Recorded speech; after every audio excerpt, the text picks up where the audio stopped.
आज की तारीख में आप यह भी कहते हैं हमने अपनी ताकत से पार्टी खड़ी की है, किसी के बाबूजी की बनाई हुई पार्टी नहीं है, मेरे बाबूजी ने मुझे बनाकर कुछ नहीं दिया है। कहाँ है मुकेश जी, क्या देखें? क्योंकि बिहार के निषाद मल्ला जिसके आप स्थापित नेता हैं, वे इंतजार कर रहे हैं कि मुकेश सहनी का फैसला क्या होगा। निश्चित तौर पे कैंसर जी, आप जान ही रहे हैं जी, पिछले 8-9 साल से आप लगातार हमको देख रहे हैं जी। ये पार्टी बनाने का एक उद्देश्य है और अपने दम पर संघर्ष के बदौलत बम्बई से लेकर बिहार तक अपनी जगह बनाया, अपने लोगों को साथ लेकर अपनी एक अपना अलग दुनिया हमने बनाया है। ये हमें विरासत में हमें ये दुनिया नहीं मिला है। और ये पार्टी से पहले हम रोड पर उतर के संघर्ष कर रहे थे। एक ही उद्देश्य था कि निषाद समाज को आरक्षण मिले। जब बंगाल में आरक्षण मिल रहा है, दिल्ली में आरक्षण है एससी का, तो बिहार में क्यों नहीं है? जब देश एक है, संविधान एक है, तो इस समाज के साथ अन्याय क्यों हो रहा है? अपने हक अधिकार के लिए 14 से लेकर लगातार 18 तक हमने रोड पे उतर के संघर्ष किया। उसके बाद लगा कि नहीं, अभी रोड के साथ साथ आप राजनीति में आकर अपनी बात को जो किसी को कह रहे हैं करने के लिए, वो काम खुद भी कर सकते हैं। उस जगह पे पहुंचने की आवश्यकता है और उस जगह पे पहुंचने के लिए वोट की आवश्यकता पड़ता है और वोट हमारे पास है। हमने 2018 में पार्टी बनाया, हमने 19 में चुनाव लड़ा, 20 में हमने चुनाव लड़ा और पूरे बिहार को पता है कि हमने किस तरीके से संघर्ष करके अपनी एक दुनिया बनाया है। तो ये पार्टी बनाने का एक ही उद्देश्य है कि समाज का भला हो जी। हमारे लोग जो गरीबी के कारण, इलाज का अभाव में बच्चे मर रहे हैं, उनके लिए बेहतर व्यवस्था हो। हमारे बच्चे पढ़ाई लिखाई नहीं कर पा रहा, उनके लिए व्यवस्था हो। अपनी ज़िंदगी को बेहतर बनाने के लिए उद्देश्य से हम राजनीति में नहीं आए। नहीं, अपनी ज़िंदगी को बेहतर बनाना होता तो आपने तो मुंबई छोड़ ही दिया ना। और लगता है पिछले 8-9 वर्षों में आपने कितना बहाया है और मुंबई में कुछ बचा भी कि नहीं बचा, सब कुछ झोंक दिया समाज के लिए। निश्चित तौर पे बहुत मेहनत करके बहुत कुछ बनाया जी। उसमें बहुत बड़ा हिस्सा हमने निश्चित तौर पे समाज के हित में हमने लगा दिया है। और बॉम्बे का ऐशो आराम जिंदगी को छोड़कर आज पिछले 8-9 सालों से लगातार समाज के बीच में हम लोग खड़े हैं। तो ये सब चीज़ का कोई परवाह नहीं है कि कितना बह गया, कितना बचा है कि नहीं बचा है। समाज का प्यार, समाज का सहयोग मिल रहा, वही काफ़ी है हमारे लिए। और अपने लोगों के हक अधिकार के लिए लड़ाई लड़ने के लिए मैं उतरा हूँ। मैं चाहता तो 2016 में ही राज्यसभा बन के और देश की राजनीति में मजबूत से खड़ा रहता। अच्छा, 2016 में ही राज्यसभा पहुंच जाते हैं? 2016 में ही लोगों ने हम राज्यसभा भेजने का कोशिश कर रहा था। आपको भी पता, 2015 में ही जो आज देश के सबसे बड़ा नेता है, उनके साथ 48 को रैली मैंने उससे 2015 में किया था। तो ये सारे चीज़ों को छोड़कर आपने देखा बिहार में मैं मंत्री बन गया था, अब 4 विधायक था, लेकिन अपने लिए नहीं, अपने समाज के अधिकार के लिए लड़ाई लड़ रहा था। बिहार से लेकर उत्तर प्रदेश तक की पार्टी मजबूत होगा और हमारी बात दिल्ली सुने, इसके लिए आरक्षण के लिए लड़ाई लड़ते रहा। और योगी जी हो या माननीय प्रधानमंत्री मोदी जी हो, उनसे हम टकरा गए। नहीं, टकरा तो आप गए, लेकिन देखिए जब हम चुनाव की दहलीज पर हैं, रणभेरी बजने वाला है, तो ऐसे वक्त में जब गठबंधन की बात होती है तो लोग सीटों की संख्या की बात कर रहे हैं कि भाई हमें बीजेपी कितनी सीटें देगी या फिर इंडिया ब्लॉक में कितनी सीटें प्राप्त होगी। इस समय में भी आप निषाद आरक्षण की बात कर रहे हैं, पहले सीटों की बात कर लीजिए ना। आप सीटें कितनी मांग रहे हैं, मिल रहा है कि नहीं मिल रहा है? निषाद आरक्षण की बात तो आगे भी आप करते रहेंगे। ज्ञानेश्वर जी, सीट मायने नहीं रखता है, पावर मायने नहीं रखता है। अच्छा। समाज के हित में के लिए हमने बिहार सरकार में मंत्री थे ना, कुर्सी पर लात मार दिया। हमें वो कुर्सी नहीं चाहिए जिस कुर्सी पर बैठ कर अपने समाज के हक अधिकार नहीं दिला सकते। तो आज भी सीट मेरे लिए मायने नहीं रखता है। मेरे लिए आज भी मायने रखता है कि निषाद का आरक्षण जो हमारा एजेंडा है उसको अडॉप्ट करे। दो धारा है देश में, एक एनडीए एक धारा है और एक इंडिया धारा है। इस 2 धारा में जिनको बिहार में निषाद समाज का वोट चाहिए, वो उनका निषाद समाज का एजेंडा को अडॉप्ट करना पड़ेगा, सबसे पहली बात है। अच्छा, मतलब आरक्षण की बात करनी होगी। पहले आरक्षण की बात करना पड़ेगा कि भाई हमारे लोगों को वोट लेते हैं और हमारे वोट से आप देश में पावर में आते हैं, तो क्या हमारी जो लड़ाई है उसको अंजाम देंगे कि नहीं देंगे। जो उस पर सहमति देंगे हम उनके साथ जाएंगे। रहा सवाल है कि सीट कम ज़्यादा मेरे लिए कोई मायने नहीं रखता। हम पावर के लिए सिर्फ नहीं आए, हमारे समस्या दूर होना चाहिए इसके लिए आए हैं। तो निश्चित तौर पे 2 धारा है। तो आरक्षण की बात नहीं हुई तो फिर आप लात मारेंगे जैसे मंत्री पद की लात मारे थे?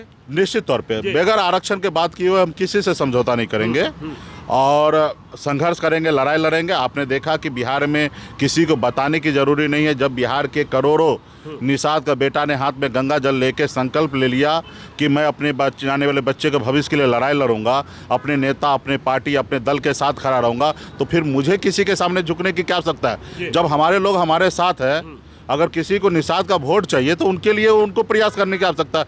हम तो, हमारे पास वोट है, हमने दिखा दिया है। एक बार नहीं, 2 बार नहीं, 3 बार हमने अपने अग्नि परीक्षा देकर हमने दिखा दिया।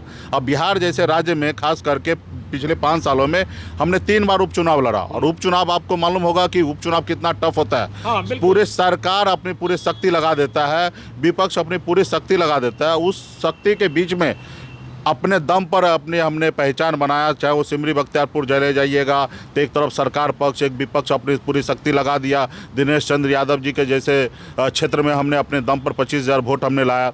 जहां मुजफ्फरपुर, वहां पे जिनका 25 साल से सांसद हो, 25 साल से शहर का सीट हो, वहां पे आप देखिएगा तो एनडीए को 45,000 वोट आया, मुकेश सहनी को अकेले 30,000 वोट आया। और उस गांव में एक भी एनडीए को नेता को घुसने के लिए नहीं दिया। और कोई गलती से अपने आप को जात बोल के उस गांव में घुस गया तो आप लोगों ने वीडियो देखा था कि कैसे गांव से लोगों ने उनको बाहर कर दिया कि यहाँ पे उपचुनाव में आपने ताकत दिखाई है। लेकिन देखिए, अब लोकसभा चुनाव की बात है और आप दिल्ली में बैठे हैं। दिल्ली जब आए हैं तो बातचीत ही कर रहे हैं आप भी, यह खबर तो मुझे है ही, और आपकी बातचीत दोनों तरफ से चल रही है। तो आप जो निषाद आरक्षण की बात कर रहे हैं, यदि आपने बीजेपी में बात की या फिर आपने इंडिया ब्लॉक में बात की तो सहमति बनती दिखाई पड़ रही है। सहमति गोलमोल अभी हमको सुनाई दे रहा है कि गोलमोल बात कर रहे हैं, लेकिन ठोस जब तक मीडिया के सामने नहीं बोलेंगे। हमारे बंद कमरे में तो कई बार लोगों ने वादा किया कि हम आरक्षण करेंगे। 1-2 बार नहीं, मेरे पास पेपर है, पत्राचार है, सारा चीज़ हमारे पास है। अभी भी बहुत हद तक हम लोग काम कर लिए थे। माननीय मुख्यमंत्री नीतीश कुमार जी इंडिया ब्लॉक से अगर निकल के एनडीए नहीं आता तो बहुत हद तक काम हो चुका था। लेकिन अभी खैर मुख्यमंत्री जी डायरेक्ट इधर आ गए तो बिहार की राजनीति को समीकरण में थोड़ा बदलाव हो गया। लेकिन तो भी इतना बड़ा भी बदलाव नहीं आया कि मुकेश सहनी और निषाद समाज को कोई इग्नोर कर सकता है। अच्छा, मुकेश सहनी और निषाद समाज को इग्नोर कर बिहार नहीं जीता जा सकता है? नहीं जीता जा सकता। चैलेंज हम करते हैं। अच्छा। हम तो है ही ना, हम तो रहेंगे। इलेक्शन के बाद भी हम आपसे कभी भी 1 to 1 करेंगे। बिहार में जिनके साथ हम जाएंगे उनको दर्जनों सीट का फायदा पहुंचाएंगे। यूपी, बिहार, झारखंड में। नहीं, आप लोकसभा की बात कर रहे हैं? लोकसभा की बात कर रहे हैं। हाँ, तो निश्चित तौर पे जब अगर लोग नोटिस नहीं लेता, लोग हमारे बात को नहीं मानता, तो निश्चित तौर पे उनके हराने के लिए हम बात करेंगे जी। और अगर दोस्त बनना चाहता तो हमारे एजेंडा को अडॉप्ट करे। लोगों का सब निषाद आरक्षण के साथ साथ देखिए, नीतीश कुमार ने तो सिफारिश भेज दी थी, अब तो फैसला केंद्र की सरकार को लेना है, बीजेपी को लेना है। तो हम निषाद आरक्षण का आश्वासन मिलता है तो बीजेपी से कितनी सीटें आप चाह रहे हैं और इंडिया ब्लॉक से कितनी सीटें चाह रहे हैं, यह भी तो स्पष्ट कीजिए ना। आप बचा है कहाँ, वक्त बचा है? देखिए, सीट में मैंने पहले भी बोला कि मायने नहीं रखता। 1 सीट कम ज़्यादा मुझे मायने नहीं रखता। मैं तो आपके चैनल पे कहता हूँ कि मुझे आरक्षण का नोटिफिकेशन कर दे। वो हमसे प्राण भी मांगे तो हम देने के लिए तैयार हैं। अच्छा, मतलब आरक्षण दे दे तो आपको सीट का मतलब नहीं है? ना दे कोई मुझे फर्क नहीं पड़ता, लेकिन पहले आरक्षण दे दे। वो झूठे में नहीं चलेगा। रहा कि मैं बोला ना कि सिर्फ सीट मेरे लिए मायने नहीं रखता। जो हमारे एजेंडा है, जिसके लेके हम जी रहे हैं, जिसके लिए हम संघर्ष कर रहे हैं पिछले 10 सालों से। हम चाहते तो मंत्री थे, हम बीजेपी से नहीं लड़ाई लड़ते तो मंत्री बने रहते, जैसा वो बोलता वैसे सुनते रहते तो कुछ नहीं होता। लेकिन देखिए, एक बात तो है ना मुकेश जी, आप भी निषाद की बात करते हैं और उत्तर प्रदेश में भी निषाद पार्टी है, संजय निषाद उसके नेता हैं। आप कह रहे हैं कि भाई बिना आरक्षण, संजय निषाद तो बीजेपी के साथ चली गए, समझौता भी कर लिया, और तो फिर संजय निषाद को जयकारा करने में दिक्कत नहीं है, वे जीतने वाले पक्ष की तरफ दिखाई पड़ रहे हैं, तो फिर आपको क्या परेशानी है? संजय निषाद जी से भी पहले बहुत सारे नेता थे, अपने घर परिवार के लिए जीते थे, और संजय निषाद जी भी अपने घर परिवार के लिए जीते हैं। फर्क यही पड़ता था, पहले गाँव में लोग 500 रुपया में कुछ खा के कुछ पी कर वोट दे दिया जाता था। अब वही काम डॉक्टर संजय कर रहा है, बल्क में बेच रहा है। अच्छा, वोट को बेच रहा है? वोट को बेच रहा है कि उनको बेटा को एगो टिकट मिल जाए, बीजेपी से सांसद बन जाए। बाकी बिहार, उत्तर प्रदेश के तमाम निषाद का बेटा भले दलदल में चले जाए, उसको उससे फिक्र नहीं है। तो वही काम कर रहा है। देखे ना, अपने एक टिकट पे समझौता कर लिया और एक टिकट लेकर वो अपने बेटा को सांसद बना लिया और फिर मज़ा करेंगे, मौज करेंगे। और बाकी समाज के लोगों ने जिसको डॉक्टर संजय निषाद बनाया उनके बारे में सोच नहीं रहे। तो जो काम उन्होंने किया वो काम हम नहीं कर सकते हैं। जो संजय निषाद ने किया वो काम मुकेश सहनी नहीं करते हैं। जहर खा लेंगे, लेकिन ये काम तो ज़िंदगी में कभी नहीं करेंगे कि अपने स्वार्थ के लिए, अपने फ़ायदे के लिए किसी भी पॉलिटिकल पार्टी से समझौता कर लेंगे। अपने लाभ के लिए, अपने बीवी बच्चे के लिए, अपने भाई के लिए, अपने लोगों के लिए लाभ नहीं। हमारे लिए हमारी पार्टी जो है सर्वोपरि है, और उससे भी बड़ी बात सर्वोपरि है कि हमारा समाज, क्योंकि हम समाज के लड़ाई लड़ने के उद्देश्य से ही पार्टी बनाए। उसके बाद जब पार्टी बन गया तो हर जाति धर्म पार्टी में आज है, और पार्टी जिस जो प्रक्रिया से चलता उस प्रक्रिया से हम चला रहे हैं, उसमें कोई भेदभाव नहीं है, ठीक है। लेकिन ये पार्टी बनाने का जो उद्देश्य था, तो वही तरीके से हम अपने घर परिवार को सेट करने के लिए राजनीति में नहीं आए। आज अंतिम समय है, लोग चाहेगा कि अपना घरों कम से कम बचा ले, अपने लिए भी बच जाए, कम से कम अपना सीट सुरक्षित। संजय निषाद ने तो बचा लिया, आप तैयार नहीं? हमें नहीं चाहिए, हमें नहीं चाहिए, हमें चाहिए ही नहीं। चलिए देखिए अगला सवाल, देखिए थोड़ा कठिन सवाल है मुकेश जी।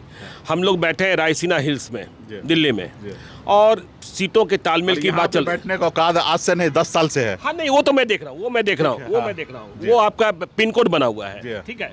लेकिन एक चर्चा जो इस रायसीना हिल्स में है, जहाँ सीटों के बंटवारे की बातचीत हो रही, कि मुकेश सहनी की शर्त बहुत कड़ी है, आरक्षण की बात तो है ही, इसके अलावा वे एनडीए में कह रहे हैं बीजेपी को चिराग पासवान से कम नहीं, और उधर इंडिया ब्लॉक में कह रहे हैं कांग्रेस से कम नहीं, क्योंकि हमारी ताकत इन दोनों से कम नहीं है। क्या ये सही है?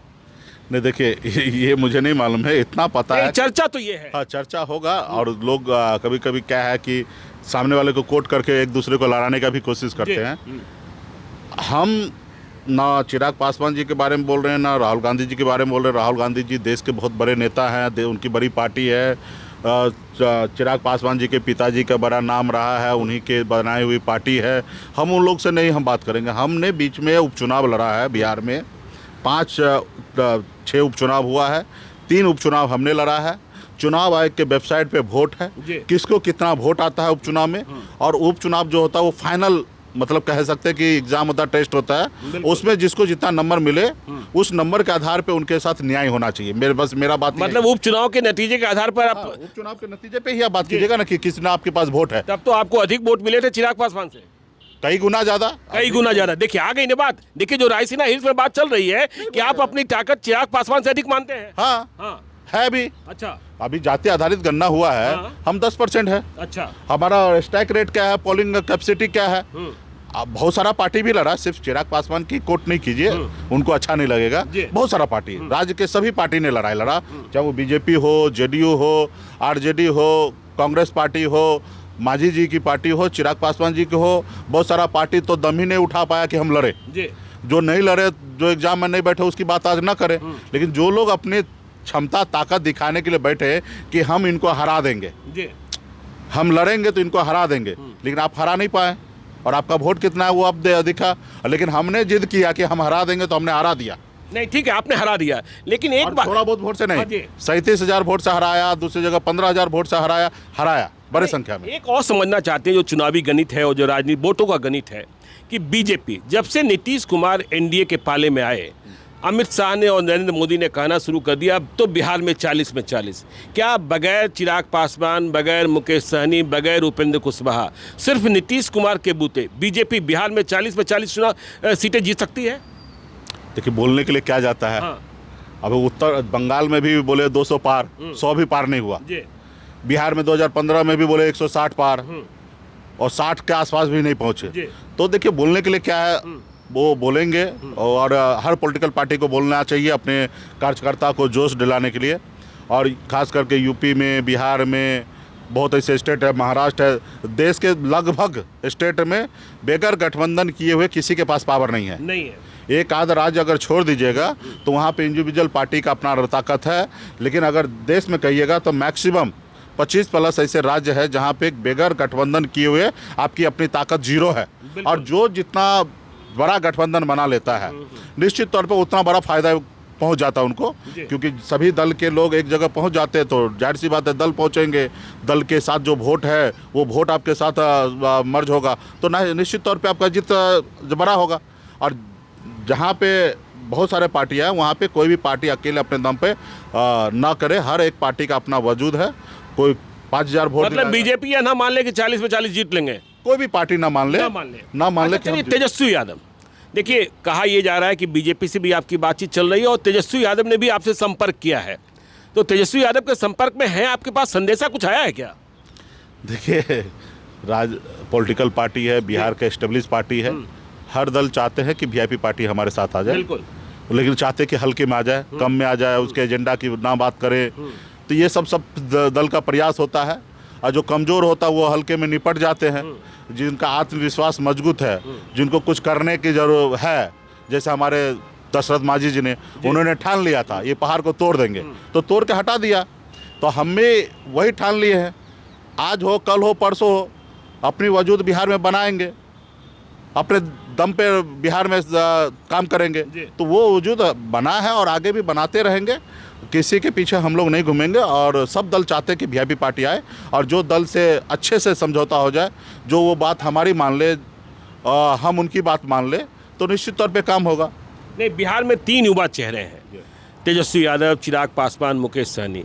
क्या भविष्य की संभावनाएं कुछ ऐसी बनती है कि ये तीनों एक साथ दिखेंगे और कड़ी चुनौती पेश करेंगे, बिहार को भविष्य देंगे? हम तीनों युवा को अंदर आत्मा का आवाज़ सुनना चाहिए और बिहार के बारे में सोचना चाहिए, ना ही कि अपने लिए, अपने परिवार के लिए। हमें अपने बिहार के बारे में सोचना चाहिए और इस पे हम उम्मीद करते हैं कि तीनों लोग इसी रास्ते पे काम करेंगे और हमारा बिहार आगे बढ़ेगा।